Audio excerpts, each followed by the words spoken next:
kamati ya siasa imefika kwenye shule hii ya Katoto, shule ya msingi, na kuangalia ujenzi unavyoendelea kwa madarasa 4 na matundu 12 ya vyoo. Kubwa zaidi tunatoa pongezi kwa mkurugenzi wa halmashauri kwa kazi kubwa inayofanyika hapa. Yapo mambo machache tu ambayo tumeona tushare nao mawazo kwa ajili ya kuboresha zaidi, na kwa sababu tumekuja hatua ambazo bado marekebisho yanaweza akafanyika, na wametuahidi kwamba wanaenda kuyafanya. Na sana ukiangalia mwinuko wa darasa letu, tumeona ni kweli kitaalamu imefika eneo husika, lakini tumeshauri waongeze hizo kidogo kwa ajili ya kupata muonekano mzuri wa madarasa yetu. Lakini kwa maana nyingine kazi ni nzuri, tunapongeza, lakini tumechowaomba pia kulingana na mazingira ya huku masika hii wajitahidi kuongeza spidi ya kuleta vifaa ili hata mvua zitakapozidi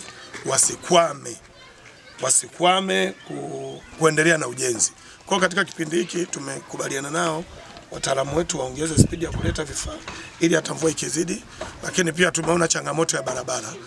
Tunakwenda kuongea na mheshimiwa mkuu wa wilaya, tuko naye, tunakwenda kuongea na taasisi yetu ya TARURA kuangalia namna gani ambavyo wanaweza wakapata uharaka wa kuja kutengeneza barabara hii kuja hapa kwenye eneo hili. Sasa ni eneo kama mnavyojua watu wa Kasulu, kitongoji cha Katoto kilikuwa mbali sana kutoka kijiji mama.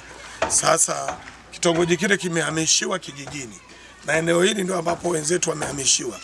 Walikuwa na watoto, walikuwa wanasoma na kadhalika, ambao mpaka leo bado wanasoma, na haya ndio mazingira ambao wanaandaliwa. Kwa ni vizuri ili eneo likachukuliwa kwa muhimu wake, na hasa kwenye huduma za kijamii kama barabara. Lakini tunafurahi kusema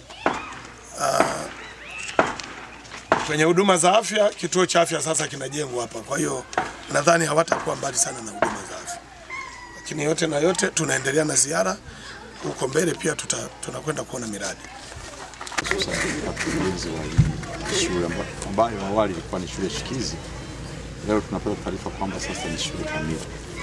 Lakini ninaloliomba upande wa mkurugenzi na kwa wananchi na walimu kupeleka ujumbe kwa wazazi. Hapa serikali imewekeza fedha nyingi, najua itaendelea kuwekeza.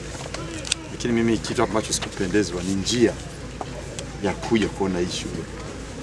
Kwanza ni hatarishi kwa vyombo tunavyovitumia, hata kwa sisi wenyewe kuna visiki.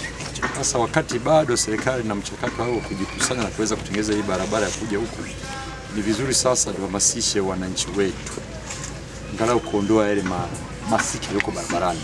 Unajua masiki huku yakishaondolewa tutatumia muda mfupi sana kuja huku, lakini bado na ninyi wenyewe shule hii itapata maendeleo kwa kasi zaidi. Hamtuambii kwamba mawe yanachimbwa yanakwenda tu Burundi, hakuna chochote mwananchi wa kawaida anachonufaika. Lakini kwa hata kwenye ripoti zenu za halmashauri hamtuonyeshi mapato yanatokana na mwekezaji au mawe yanayochimbwa. Ihurumia ni nchi. Lakini niseme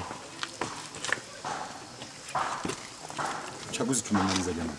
Kagera Nkanda makando ni mengi sana.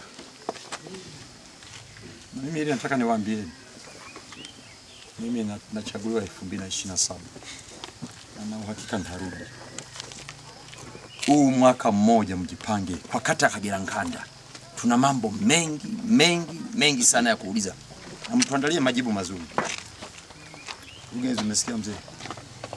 Yaani kwa kata Kagera Nkanda kuna wingu kubwa limetanda, mvua hainyeshi. Wameizuia. Nasema ni kama wingu limetanda lakini mvua hazinyeshi. Maana tumezoea palipo na wingu mvua inaonekana. Juu ya mwekezaji wa Kitaru, juu ya anayechimba mawe, juu ya ardhi ya Kagera Nkanda, mambo ni aibu sana yanayofanyika huku. Okay. Tuwaombe kwa kweli katika hili mjipange. Mheshimiwa DC, mjipange sana. Tupate majibu. Wawekezaji walio kwenye kata hii ni wengi, lakini uliza mwananchi wa Kagera Nkanda mnanufaikaje na uwekezaji huu? Juzi nimepata nafasi ya kuzunguka miezi kama miwili iliyopita. Kuna eneo wamepewa mwekezaji kubwa tu. Na ndio hii tunashuhudia kwamba waliokuwa huko wamehamia hapa. Lakini kule mwekezaji aliyoko kule ameanza kupima ile ardhi na kuweka watu waanze kulima. Watu wameondolewa kwa ajili ya kilimo pale, wameanza kuondoka, watu wengine wanaanza kulima. Eti ndio mwekezaji. Anakata eneo, unampa pesa, unaanza kulima. Eneo la mwekezaji. Sasa unamuondoa mtu aliyekuwa analima, unaweka mwekezaji ambaye anakodisha kwa watu walime. Mwekezaji gani wewe kwenye nchi gani ya nani hii? Na kwa nini watu sio wa kweli? Na kufanya uwazi uonekane? Mwenyekiti, ni hayo. Ni kweli kazi zinafanyika, lakini ukifika Kageranganda lazima uwe makini sana. Wawekezaji wetu wamekuwa watu wa ajabu sana. Na naweza kusema sio watu wa ajabu kwa sababu wanashiriki na watu. Na msifanye sasa tuanze kutaja mmoja mmoja. Tunawajua kwa sura, tunawajua mpaka kwa majina. Hebu wafanye watu wa Kageranganda wanufaike na uwekezaji basi. Unamuondoa mtu eneo zuri, unamweka eneo mbaya, eneo lilo muondoa, unaweka mtu mwingine. Mara ya mwisho kabla hatujaondoa wale watu wa Katoto. Ni aibu kwa serikali ya Chama cha Mapinduzi. Kuna msingi umebaki kule kwenye magofu kule. Mnaposema kwamba ni sehemu werevu, watu wastahili. Lakini pale kuna msingi umebaki pale. Milioni karibu 30 kitu kwenda 40 pale. Zimeshatumika, umebaki msingi tu. Tulihoji kaishia hapa hapo, hizi fedha tumeamua zisijenge kwa sababu hiyo shule tunataka kuipeleka huko juu. Sasa ndio hizi zimeletwa huko au zile zenyewe tumefunika kwa mwanadamu apite. Aibu jamani, tusaidie Mama Samia. Anatuma fedha nyingi sana usimamizi, lakini sio mzuri. Na nawaambieni kwa sababu mimi ni miongoni mwa watu ambao mimi nimetoa kidogo kunolewa. Na kuna mambo ambayo tumeambiwa tuyafanye kwa serikali yetu. Ni pamoja na kujishauri kwa ukweli, kwa uwazi, bila kumuonea mtu. Lakini tungependa watu wa Kageranganda wanufaike kulingana na Mungu alivyowajalia. Wana misitu mizuri, wana ardhi nzuri, lakini wananufaika nini hapa? Yeye tu mwenyekiti.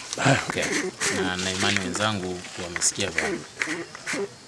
Swala la mwekezaji ni kuahidi ndani ya wiki hili tutamuita ofisini pamoja na mkurugenzi ili yale yote ambayo wameahidi katika eneo letu hili waweze kuyatekeleza.